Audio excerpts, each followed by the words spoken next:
This is the crankshaft for my T150T Triumph Trident that I bought in 1974. This engine had some damage when one of the cam followers turned, and we ended up with damage to the cylinder wall as well as obviously the damage to the cam follower and the cam itself. So I decided to rebuild this. I want to do some Triumph Trident and Rocket 3 Owners Club meetings this year. So one of the other things, one of the aims of this is to fit an electric starter on it, because I'm now in my 70s and kick-starting bikes is starting to get a little bit problematic, but you know, that's life. So I have decided to go with steel I-beam conrods, like the map conrod that you see here. These conrods have various requirements. When they arrive, the first thing they say is to wash them in hot water with some dish soap, which I've done, and then to lightly coat them in oil to stop them going rusty. The next requirement is to make sure that the bearing surfaces are clean before you fit the shell caps or shells, so that when they sit in the cap and on obviously in the rod, that the shells don't spin. One of the next things is that we have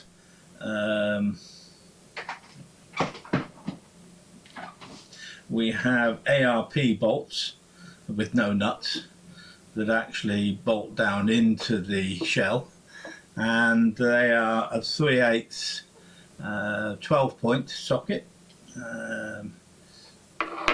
and that we need to use some, let's see it, specific grease on these, on the threads and under the head, to lube up these correctly. Now they do say that you can use torque settings, and in fact they recommend that you do them up to 15 foot-pounds, but actually the final tightening is done using a bolt stretch gauge. This is an ARP one that we use on the drag race bike, and it can be used here as well. The bolts have a dimple in each end that the anvil and the plunger fit into, and they recommend tightening the bolts up to a stretch of 5 to 5.5 thou, and this measures in thou. So the next thing about these conrods is that they have on them a serial number on both parts, and they are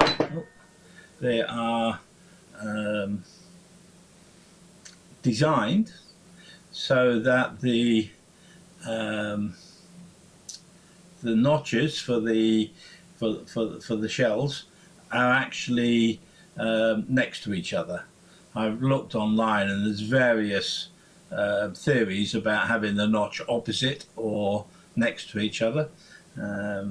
On this one, the notches line up, and when it was delivered they were such that the notches were lined up, and the rods have the serial number next to each other. So I've been using, because these are all lightly oiled, I have been using acetone to clean the inside of the the rod and the outside of the shells. And my next job is to ensure which shells or which rods go in which position. As I say, each rod has its own serial number, and these come with a worksheet which actually you weigh the rods, and they're all within a gram, so that's very impressive. And you weigh the big end, and you also measure the actual initial bolt lengths, so that I know that 320508 goes in the left hand for my nomenclature, which is the drive side, drive number 1, left hand side when you sit on the bike. Then the right hand side, the timing side, has a different rod, and the middle rod, so that you always know where that are. And I have a sheet which actually shows that, so I can actually always refer back to where they are. And I'm going to write down the actual stretch achieved on each of the bearings.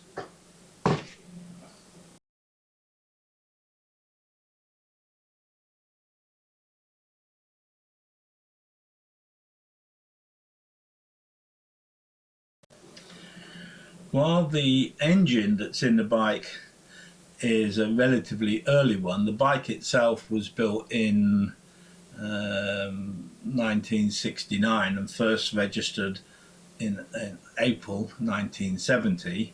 The engine is a replacement engine.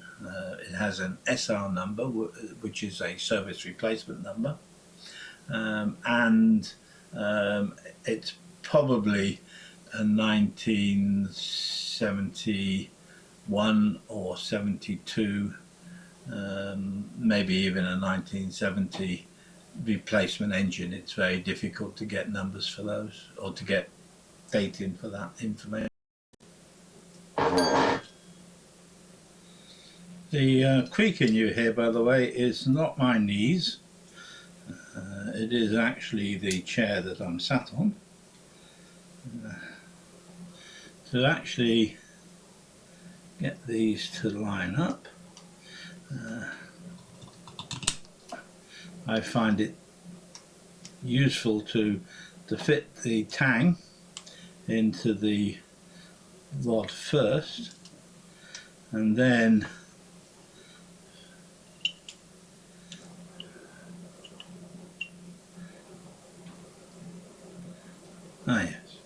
and then fit the two units together.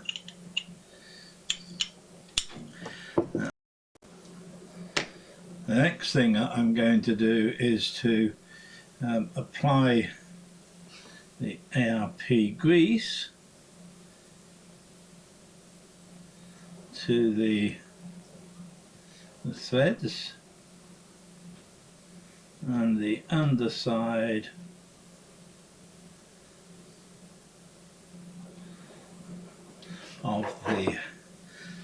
of the bolt head,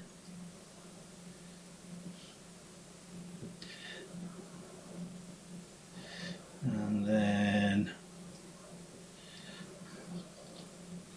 we'll need to apply some engine oil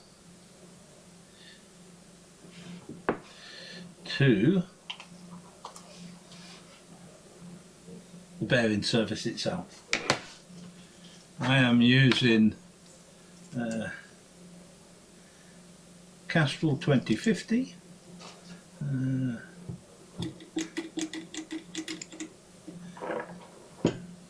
to because this is what I'm going to be using in the engine,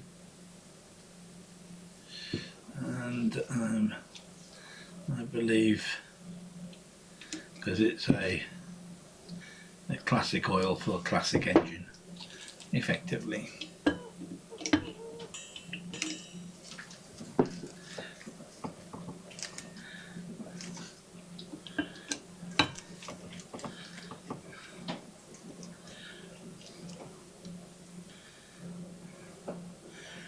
having checked the documentation, etc., to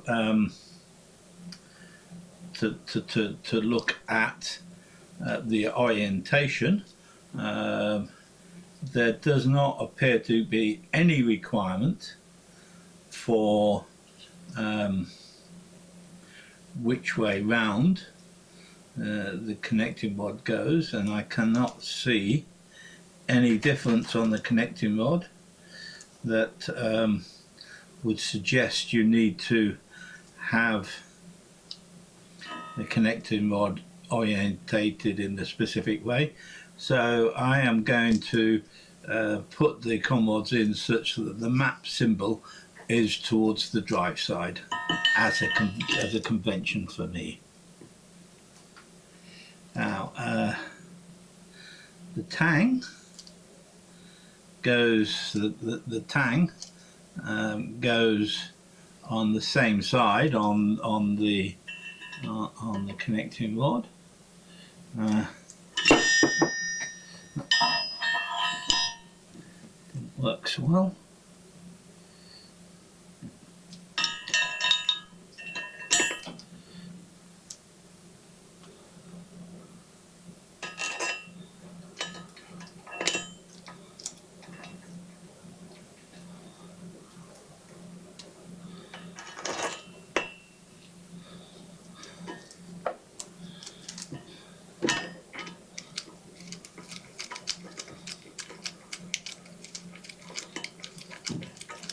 I find this a lot less fiddly than having to try and fit the connecting rod bolts in and then fiddle around trying to fit the nuts on the other side.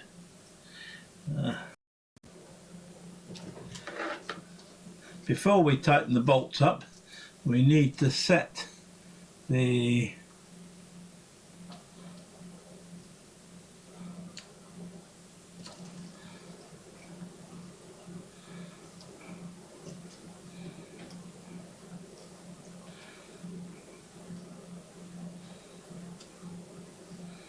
bolt stretch gauge, make sure that it is repeatable on both bolts, which is why we have the little black marker.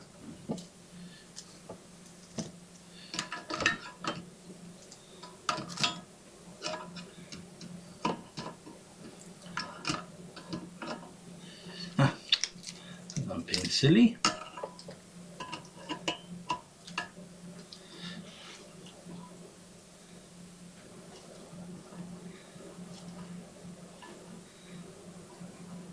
Okay, so the one without the serial numbers is set to the black mark, and we'll just go around and check that again, and the other one is set to the 0 on the gauge.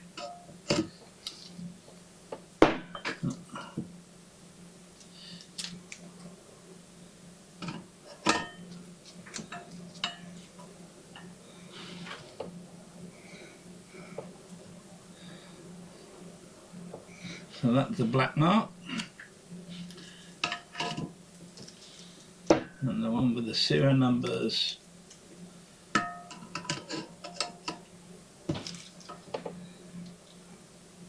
is a 0 on the gauge. So now we can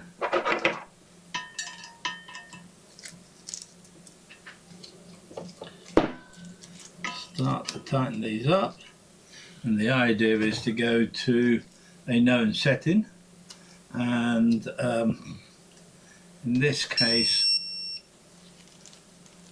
we're going to go to 15 foot-pounds in might need that bit in stages, and go to about 6.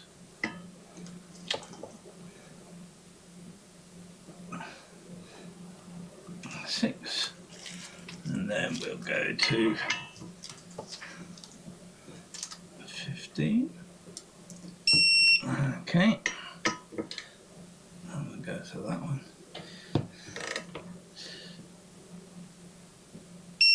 To 15. Okay, and the rod feels very nice. We'll look at the stretch.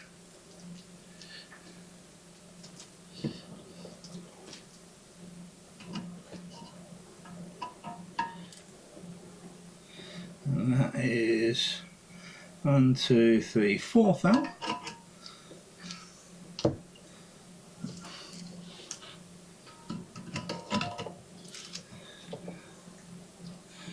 This is 1, 2, 3, 4. 1, 2, 3, 4. About 5 thou. Tighten that up a little more.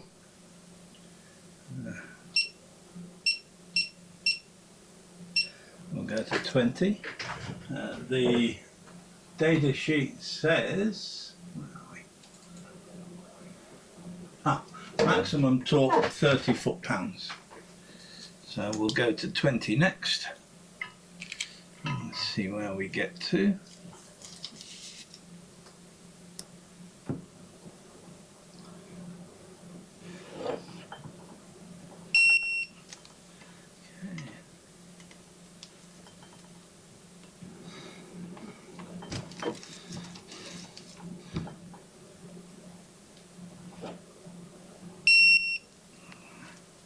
That's 20 foot-pounds. And then I'll measure this.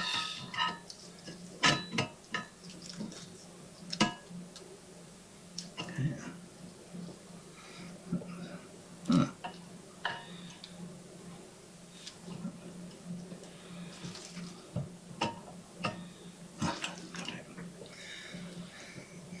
So we are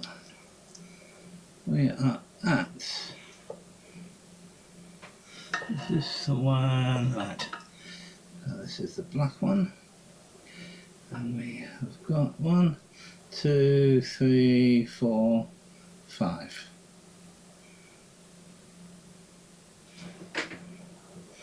One, 2, 3, 4, 5. There is slightly over. We go to the other side, and we have got 1, 2, 3, 4, 5.5. So that is correctly done up. It feels very smooth. It actually, there's some slide movement, but there's no actual play, and the rod comes down just on its own weight.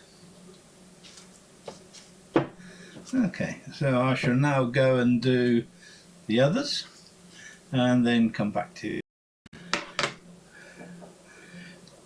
Just to confirm the settings on the bolt stretch gauge. On the side with the serial numbers, I am using the black pointer so that I know where we are, and that's set to 0 there. And then on the other side I am using the actual 0 point on the gauge. Now we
With all three connecting rods now tightened to the correct bolt stretch and all on the crankshaft is now about ready to go back into the engine. So that will be the next step. I have fitted the crankshaft into the crankcases of the Triumph Trident and used some TIG welding sleeves as a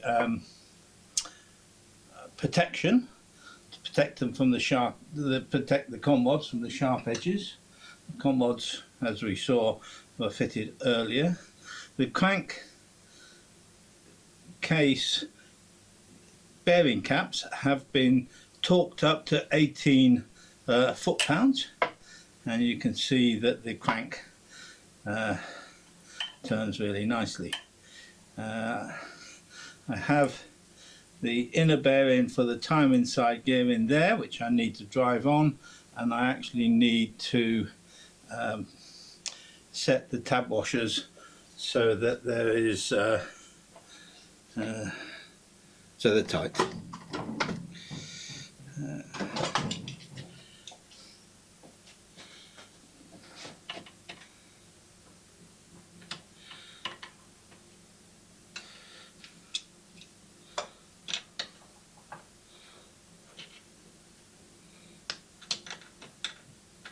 These are new tab washers, of course.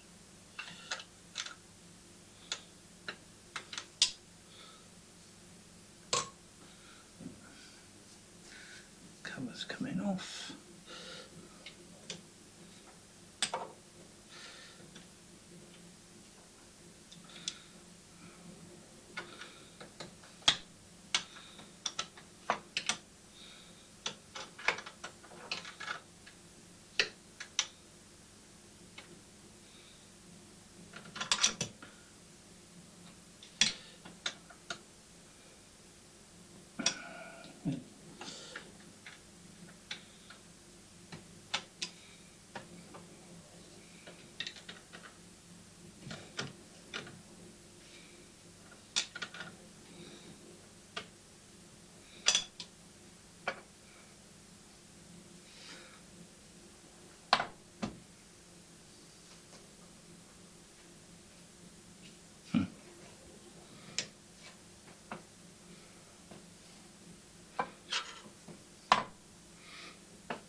Two, three, four, 1, 2, 3, yeah. Okay, so that's now done up tight, and I'm quite happy with the way the crankshaft rotates. I've measured the end float, and it was at it was at 0.079 millimeters, which to look up to see what it equates to.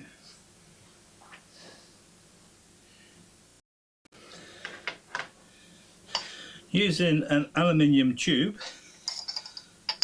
which fits quite nicely onto the center base of the bearing, I've actually driven the timing side bearing center onto the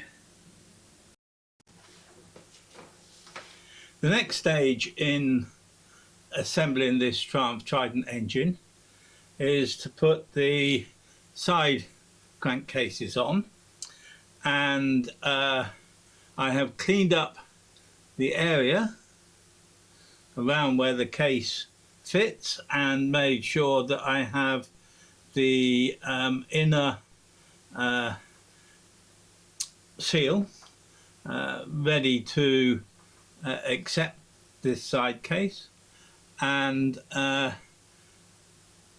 also rotated the engine up using a small platform that has a control, a screw that you can actually wind this up and down, such that the bottom bolt hole is actually clear of where it would normally sit on the engine stand.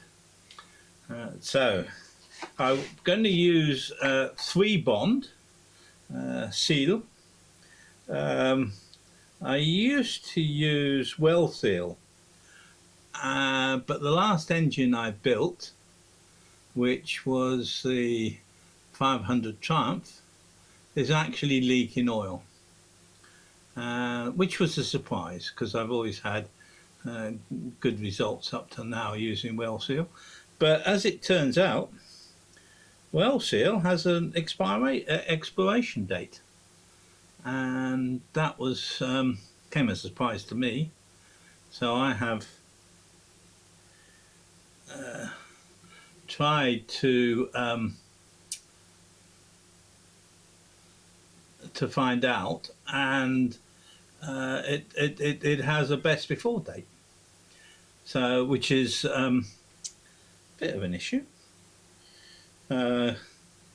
Some of the research I did suggested that 3-bond that is used by the Japanese motorcycle engine manufacturers is a very good material to use. So this is an experiment, ready to see if this is actually going to work.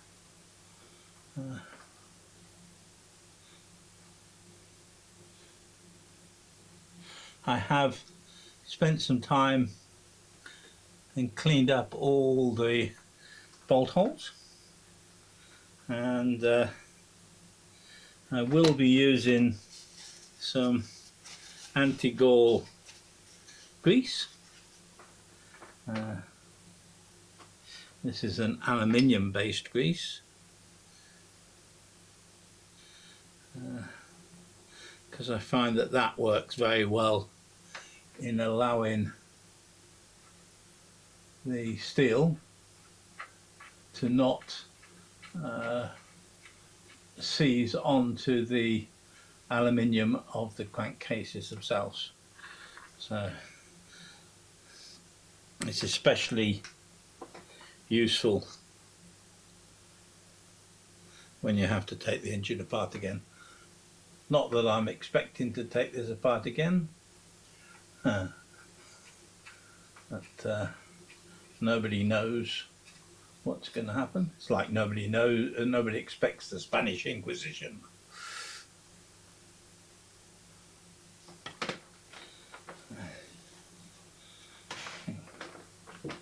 So, according to the workshop manual, the left-hand case goes first, and I have actually fitted the camshaft. The camshaft has actually been greased with graphogen grease, as suggested by the workshop manual, so that the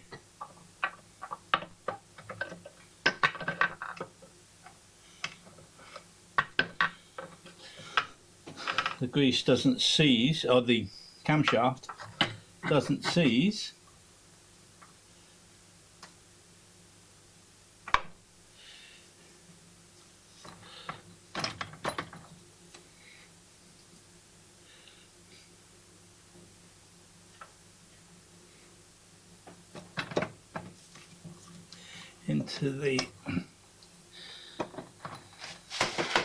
into the engine. With the bearing oiled, it's just a case of getting the two dowels to fit so that the crankshaft should turn freely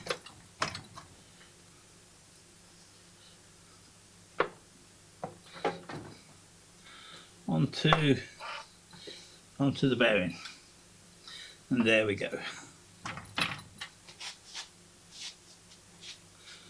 The plan now is to fit the various bolts.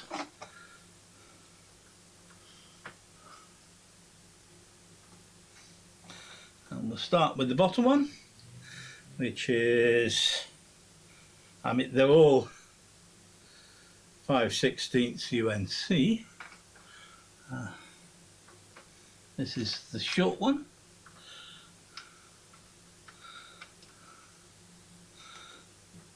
And then we have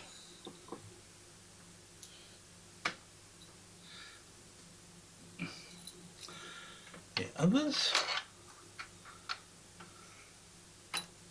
I have fitted all of the bolts with the requisite washers.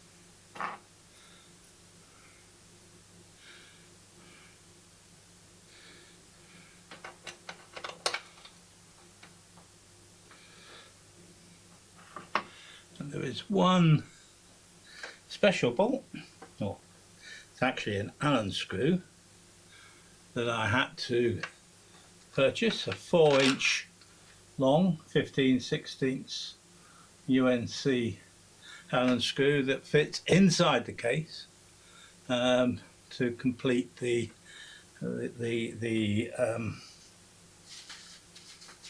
bolt pattern. According to the workshop manual, the bolts need to be tightened to 18 foot-pound. So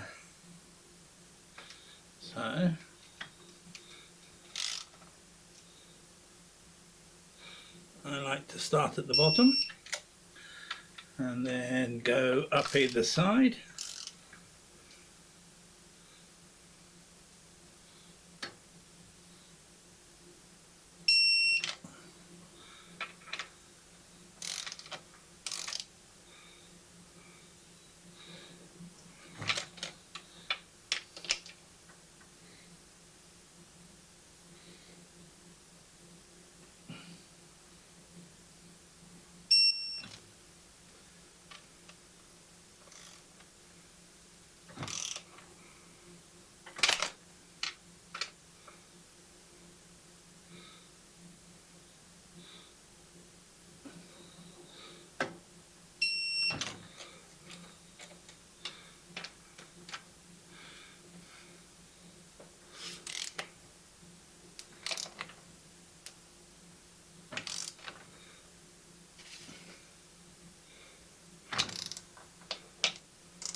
Now I don't actually have a 1/4 inch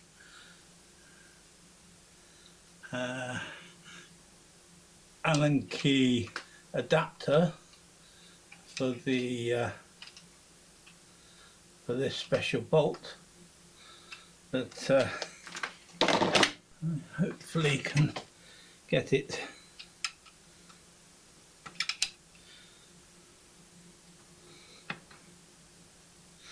to the correct tightness. There we go.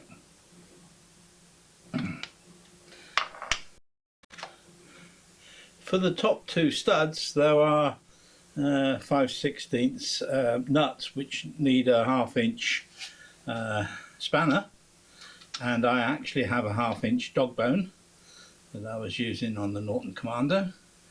So that makes the torque wrench 2 inches longer, which means that the torque has to come down by 14/12. So that equates to about 12.9, I think.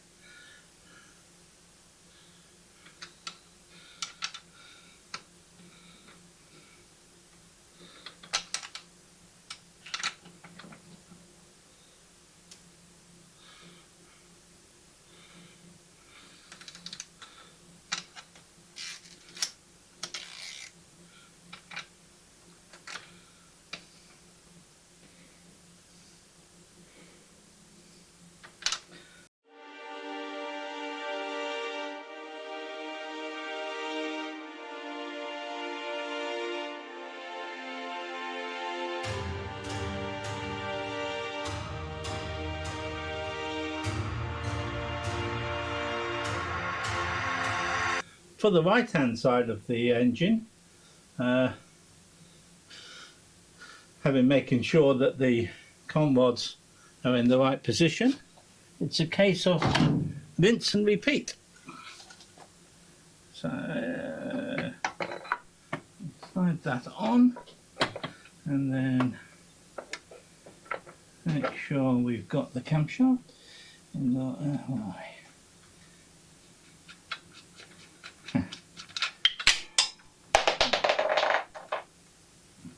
What we wanted to do.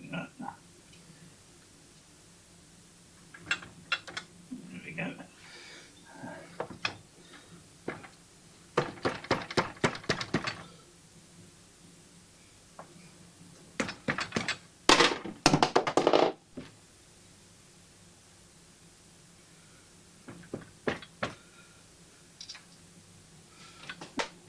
I checked the workshop manual, and I've actually realised that the crankcase bolts actually want to be 12 foot-pound, not 15.